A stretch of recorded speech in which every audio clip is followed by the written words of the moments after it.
If you are trying to learn how to trade, or if you just discovered that that's what you want to try to pursue, or maybe you've been doing it, chances are they know what you're trying to do or what you've begun.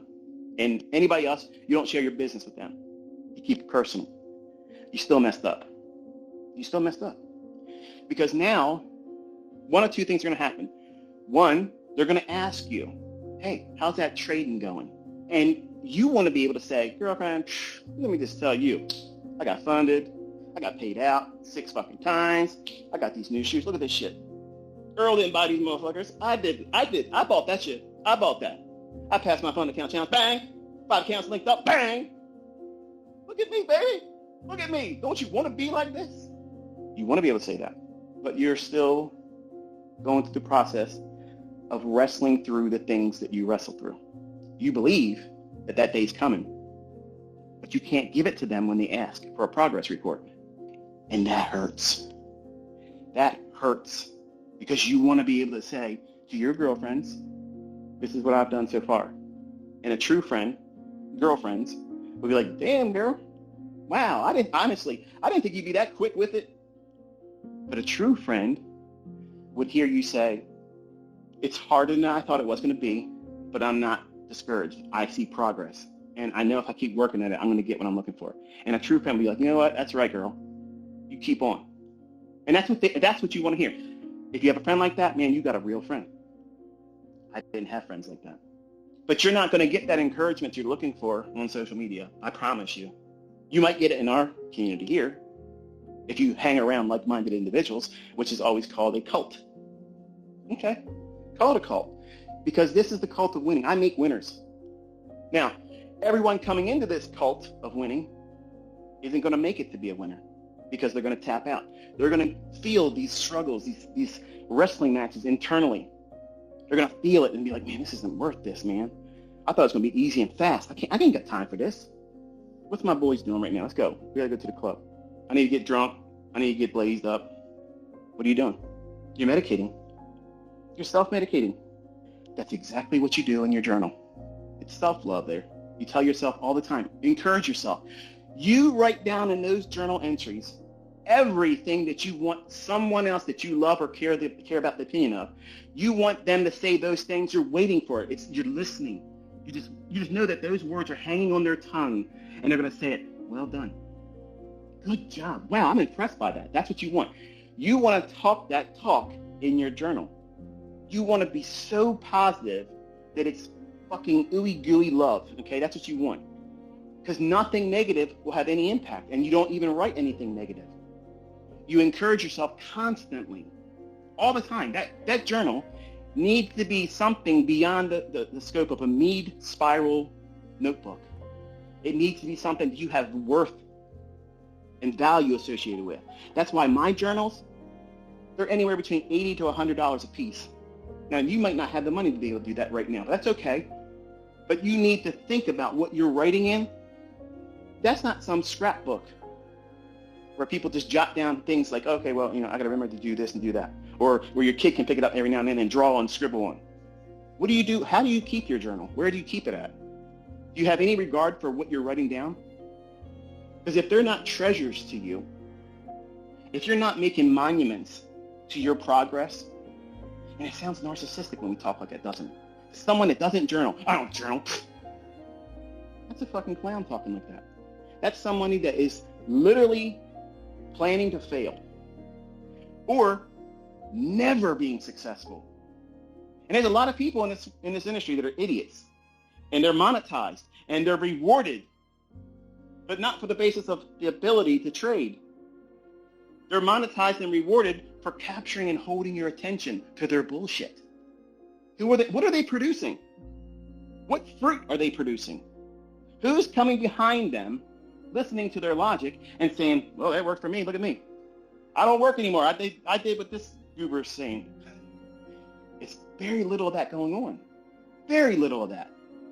You have to look at things in a manner where everything outside of you has no impact or influence over you. But are you doing the opposite right now? Have you been doing the opposite of that? Have you been using social media as a drug dealer, looking for that feel-good buzz from ICT? Because if that's what you're doing, You're doing it wrong. Yeah, you heard that right. You're doing it wrong. Social media is a cancer. And the worst thing you can do is live on it. Elevating people to celebrity status, godlike personas. They want worship. And some of you want to worship. Some of you all want to be worshipers. Why? Why would you do that? There's only one deserving of that. It ain't me. And it ain't nobody else on social media either. So how do you discover what your problems are? Well, what do you focus on all day long? And how do you act when you're in stressful, pressure situations? If you find yourself in a stressful situation, that need not be in trading, and you react in a manner that is aggressive, and anger and outburst, chances are you're a very impulsive person. That means given the opportunity to invest or trade with money, whether it be funded account, demo account, whatever, you're going to impulsively do something. Because inside you are a conquering warrior. That's how you internalize yourself. You see yourself as someone going out there like a gladiator. You challenging me? Bro, you challenging me? Step! That's the typical male response. Admittedly, that's how I am. I was not that way when I was a young man. Growing up, I had to hold that at bay because I knew if I let it at one time, it would just go wild. And it did for a little while. And I did things I'm not proud of. But what happens if you're in a stressful situation and you clam up? You paralyze yourself. You're like, I don't want to do anything. And you break down. You may cry. You may have anxiety. You may freeze up and lock up and just completely shut down. In trading, that's going to be someone that never takes the step forward. You'll never trade. And you have to have a comfort of saying, you know what? The outcome might not be what I want it to be. Every trade starts that way. And you have to invite the opportunity for that to be wrong. Hear what I just said there? Whereas everyone that puts a trade on now, they want, I hope it works. But I'm afraid it's probably going to stop me out. Man, and listen to the YouTubers that live stream. Watch their whole demeanor change as the market spends more time close to their entry point. See, my trades, what I'm teaching you to do is you're going to be entering in the market where the market leaves your entry soon. It doesn't spend time around it a lot. And the surest thing you can do in the beginning while you're learning how to trade and reading the tape is notice that when you think, okay, the market should go up or should go down here, if it doesn't immediately start to respond that way, chances are you're probably wrong.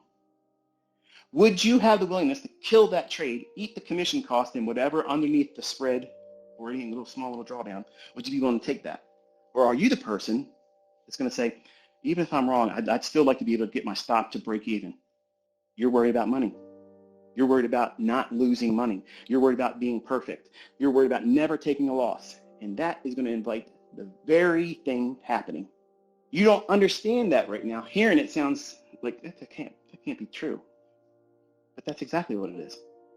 If you're afraid to make money because you're afraid of losing money, you're never going to make it as a trader. Because every trade that you open up is a losing trade that you have to trade your way out of. You're underneath the commission cost as soon as you put the trade in. Boom, you have whatever that cost is, the spread. You have to overcome that if you're trading in the Forex market. Commission costs with your broker. And then it's got to climb up enough to cover those costs. And how much does it need to do that before you can put your stop to break even? And just because it's going to break even, just static price action and redelivery is going to stop you out if you try to chase too fast with a stop loss is too tight. Unless you know things, the things I'm teaching for free.